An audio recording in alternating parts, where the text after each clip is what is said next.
आज के इस वीडियो में हम अर्धवार्षिक परीक्षा जो होंगे उसके प्रश्न हम बतलाएंगे। तो यहाँ पे लिखा हुआ है कक्षा 8, ठीक है। तो ये कक्षा 8 का पेपर है और यहाँ पे लिखा हुआ है विषय गणित, ये हो जाएगा गणित का, ठीक है।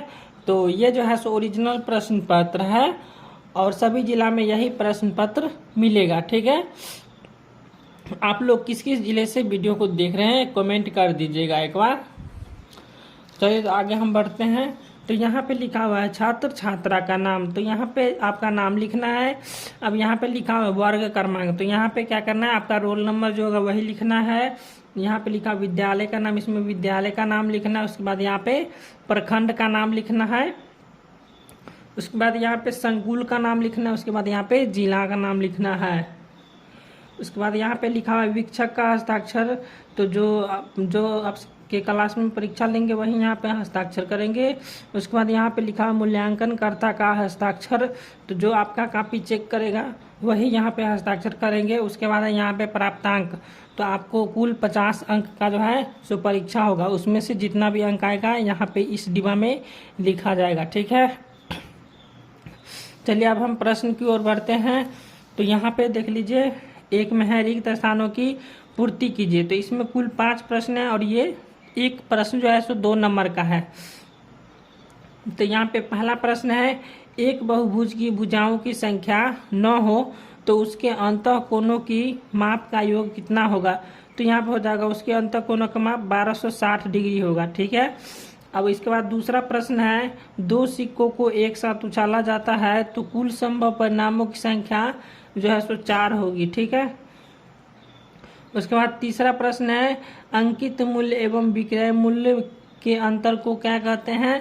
तो उसे हम बट्टा कहा जाता है, ठीक है।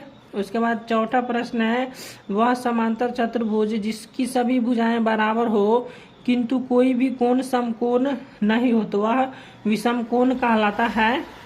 उसके बाद 5वां प्रश्न है, 2 अंकों की सबसे बड़ी अभाज्य संख्या कौन हो जाएगा। तो हो जाएगा 97 है।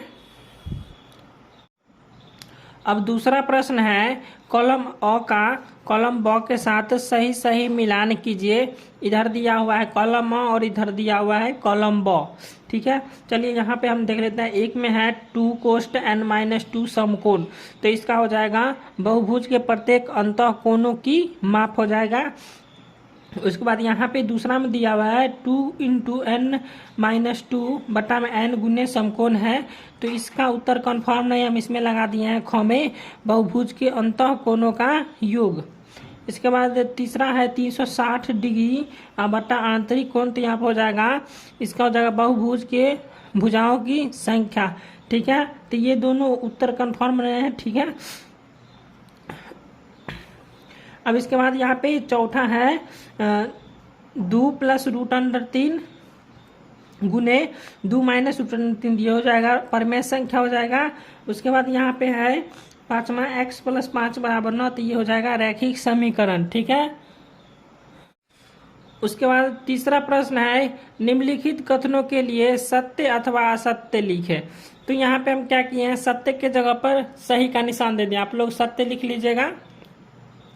तो यहाँ पहला प्रश्न है, समचतुर्भुज के विकर्ण परस्पर लंब होते हैं, तो यहाँ पे होते हैं ये, ठीक है। यहाँ पे सत्य हो जाएगा, ठीक है। यहाँ पे लिख लीजिएगा सत्य, ठीक है। यहाँ पे हम सही का चिन्ह दे दिया, आप लिख लीजिएगा यहाँ पे सत्य। उसके बाद यहाँ पे 2 में है षटभुज में विकर्णों की संख्या 6 होती है, तो होती है, ठीक है। यहाँ पे भी हो जाएगा सत्य, ठीक है। उसके बाद यहाँ पे तीसरा है 1 2 3 पाइथागोरस त्रिक है, तो यह गलत है, ठीक है। यहाँ पे असत्य हो जाएगा।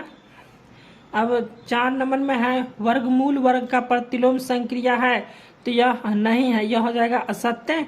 उसके बाद यहाँ पे 5वां प्रश्न है, विषम संख्याओं के योगफल से भी एक घन संख्या प्राप्त होती है, तो ये होती है, ठीक है। जैसे हम 3 और 5 को जोड़ लेंगे तो हो जाएगा 8, ठीक है। 8 जब हम होगा तो उसका 2 का पावर 3 हम कर सकते हैं, तो ये घन संख्या हो जाएगा, ठीक है।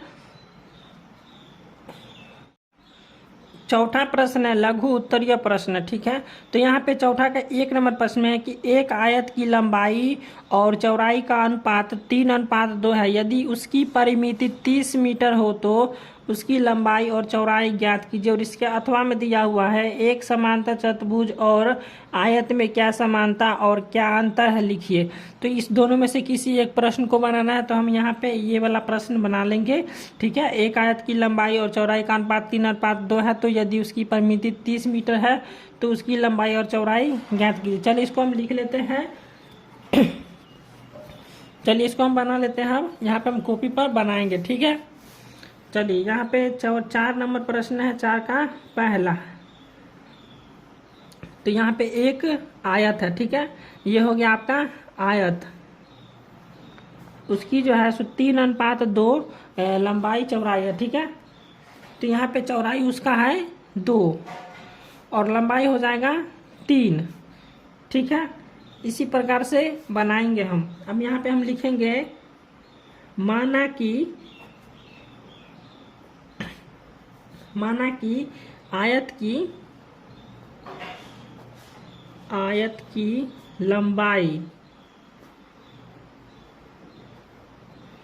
लंबाई बराबर हो जाएगा 3x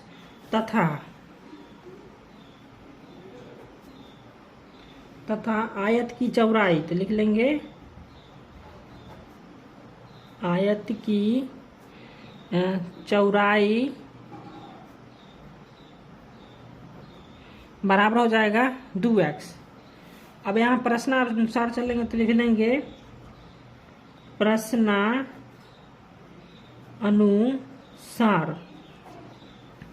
प्रश्नानुसार यहाँ पे लिखा हुआ है आयत की परिमिति हमको ज्ञात करना है, तो लिखेंगे आयत की परिमिति बराबर हो जाएगा, आयत की परिमिति बराबर कितना दिया हो 30 मीटर।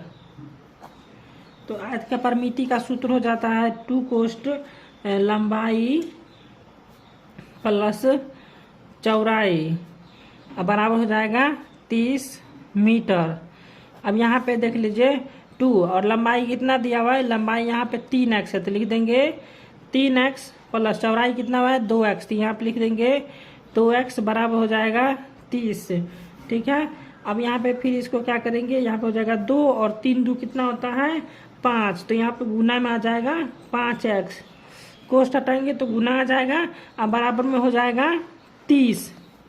ठीक है, यहाँ पे हो गया 2 गुने 5x बराबर हो गया 30। अब यहाँ पे इसको गुना कर देंगे 2 को 5 से, तो कितना हो जाएगा 2 5 से 10x बराबर हो जाएगा 30। अब यहाँ पे x बराबर हो जाएगा 30/10। अब इसको काट देंगे 10 तो यह हो जाएगा 30, तो यहाँ पे x बराबर आ जाएगा 3। अब हमको क्या करना है कि आयत की लंबाई और चौड़ाई ज्ञात करना है। चलिए इसको हम ज्ञात कर लेते हैं। तो यहाँ पे लिखेंगे आयत की लंबाई बराबर हो जाएगा, आयत की लंबाई बराबर हो जाएगा 3 गुने 3। ये 3 जो है सो अभी हम लाए हैं। ठीक है, और ये आयत की लंबाई कितना दिया था 3 मीटर। ठीक है, इसको हम गुना कर देंगे 3 तिया के 9, ये हो गया मीटर में इसका आंसर। आयत की लंबाई आ गया 9 मीटर। और आयत की चौड़ाई ज्ञात करना है, तो लिखेंगे आयत की चौड़ाई बराबर, तो आयत की चौड़ाई कितना है 2 है, तो यहाँ पे लिख लेंगे 2 और गुने आयत का जो है सो उसके बाद कितना आया था इसका आंसर x बराबर 3 है, तो यहाँ पे लिख देंगे 3 मीटर, यह आ जाएगा मीटर में। तो यहाँ पे 2 को 3 से गुना करेंगे तो हो जाएगा 6 और ये हो गया मीटर। तो ये हो गया इसका आंसर। अब यहाँ पे 4 का दूसरा नंबर प्रश्न है, 5 अंकों की वह बड़ी से बड़ी संख्या ज्ञात कीजिए जो एक पूर्ण वर्ग है और संख्या का वर्गमूल भी ज्ञात कीजिए। चलिए इसको हम बनाते हैं। 5 अंकों की बड़ी संख्या हो जाएगा 5 9। पहले इसको हम लिख लेंगे। यहाँ पे 4 नंबर प्रश्न है, लिख लेंगे 4 का पहला। ठीक है, दूसरा यहाँ पे आ जाएगा दूसरा। 4 का दूसरा नंबर प्रश्न है। चलिए अब इसको हम बना लेते हैं। तो लिखेंगे 5 अंकों की सबसे बड़ी संख्या बराबर हो जाएगा 5 गुना 1 2 3 4 5। ठीक है, अब इसका क्या करेंगे, हम वर्गमूल ज्ञात करेंगे। चलिए इसको हम वर्गमूल ज्ञात कर लेते हैं। तो जैसे यहाँ पे लिख लेंगे 1 2 3 4 और ये हो गया 5।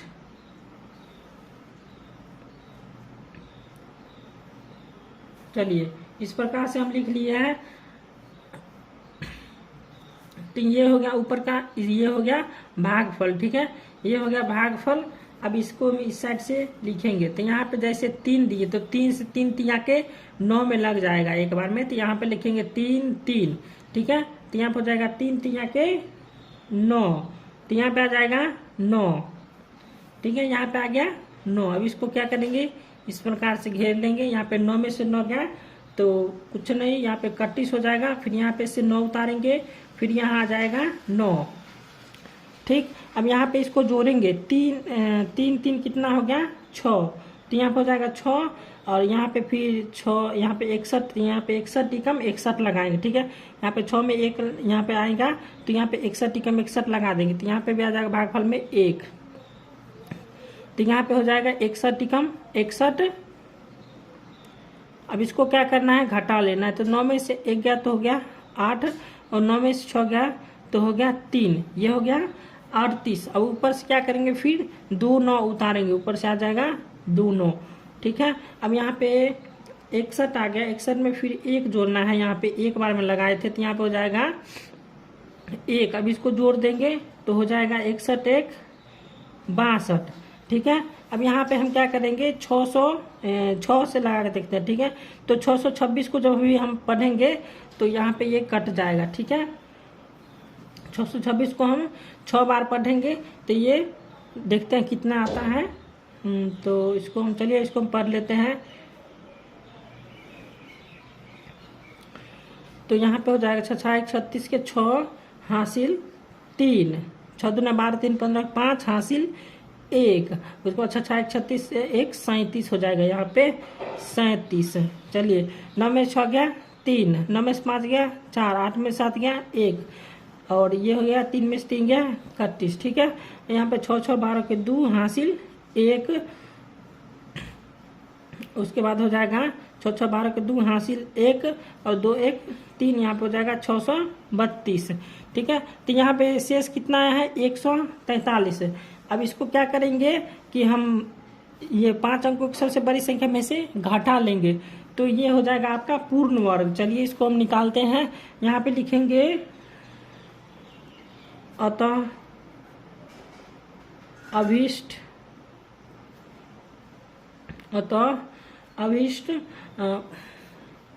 पूर्ण वर्ग संख्या बराबर पूर्ण वर्ग संख्या बराबर हो जाएगा 1 2 3 4 5। इसमें से क्या करना है, घटा लेना है 143 को। ठीक है, ये हो गया घटा होगा चिन्ह, इसमें से घटा देंगे 143। चलिए इसको हम घटा लेते हैं। यहाँ पे जो घटा के इसका आंसर आएगा ये हो जाएगा 6 5, उसके बाद हो जाएगा 8 9 9। ये हो जाएगा इसका आंसर। अब यहाँ पे इसका 5वां प्रश्न है दीर्घोत्तरीय प्रश्न। ठीक है, 5 का 1 नंबर प्रश्न है, परवीन किसी परीक्षा में 294 अंक प्राप्त करता है जबकि उसकी बहन गुंजन उसी परीक्षा में 372 अंक लाती है। यदि परवीन को परीक्षा में 49% अंक प्राप्त होता है तो निम्न प्रश्नों के उत्तर दीजिए। तो यहाँ पे क में दिया हुआ है परीक्षा में परवीन के अंकों का उसकी बहन गुंजन के अंकों से अनुपात क्या है, ये हो गया। अब ख में दिया हुआ है गुंजन के द्वारा प्राप्त अंकों का प्रतिशत में मान क्या है। और उसके बाद ग में है किसके अंक प्रतिशत में अधिक है और कितना अधिक है। ठीक है, चलिए इसके अथवा एक क्वेश्चन दिया हुआ है, यह हो गया अथवा।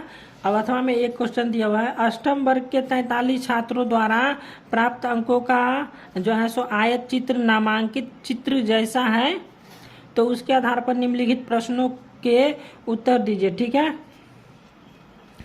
तो यहाँ पे एक अथवा में दिया हुआ है क्वेश्चन और एक वहाँ पे दिया हुआ है, तो 2 प्रश्न दिया हुआ है, 5 नंबर में 2 प्रश्न दिया हुआ, ठीक है। तो इस दोनों में से किसी एक प्रश्न को बनाना है जो आपको 10 नंबर का होगा, ठीक है। चलिए इसको हम देख लेते हैं। देख लीजिए यहाँ पे इसका एक में लिखा हुआ है 30 से लेकर 40 के नीचे तक के अंक कितने छात्रों ने प्राप्त किए। उसके बाद दूसरा में यदि न्यूनतम उत्तीर्णांक 30 हो तो कितने छात्र और सफल रहे और कितने छात्र सफल। तीसरा में दिया हुआ है 60 से अधिक लेकिन 70 से कम अंक कितने छात्र ने प्राप्त किए हैं। उसके बाद चौथा में किस अंतराल में सर्वाधिक छात्र ने अंक प्राप्त किए हैं। चलिए तो इसको आप लोग जो है सो बना लीजिएगा, ठीक है। ये एकदम हल्का प्रश्न है, ठीक है। तो हमको क्या करना है, दूसरा क्वेश्चन बनाना है, इसलिए हम इसको नहीं बनाए हैं।